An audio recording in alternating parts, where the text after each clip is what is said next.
Military. General Yaga, Mr. Punchline. Your levels, Fantan, Naribe, Relaga, me not this chill spot. Anataura se benzi ya jaja pati mtara wake ana paskoro. Kutaura se mino ya bigi, hapa wajipa kuti unezi msoro. Kudum miriti mrekati keti bati mati faipo no imbama of key.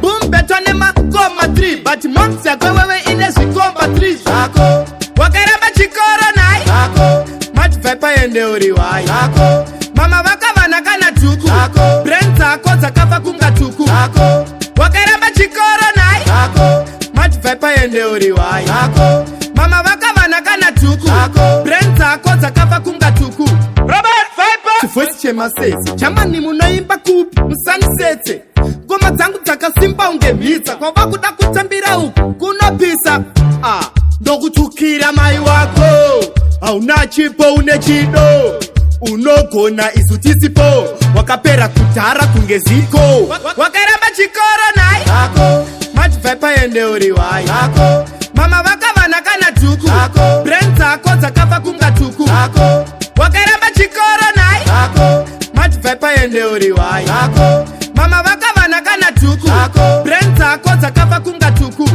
Anataura se benzi ya jaja pati mtara wake ana paskoro. Kutaura se mino ya bigi, hapa wajipa kuti unezi msoro. Kudum miriti mrekati keti bati mati faipo no imbama of key.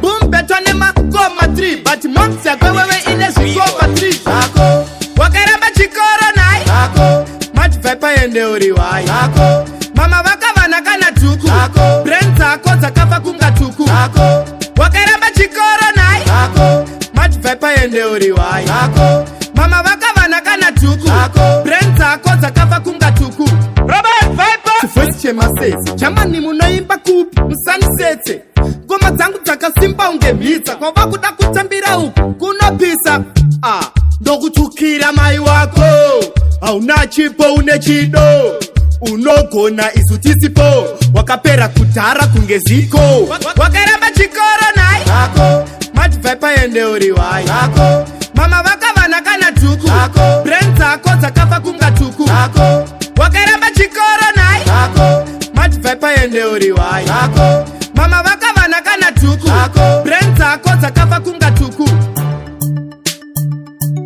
Gunforce Music. Viewers and subscribers, for more entertainment, like and subscribers. Military Reload. Military Reload is entertainment.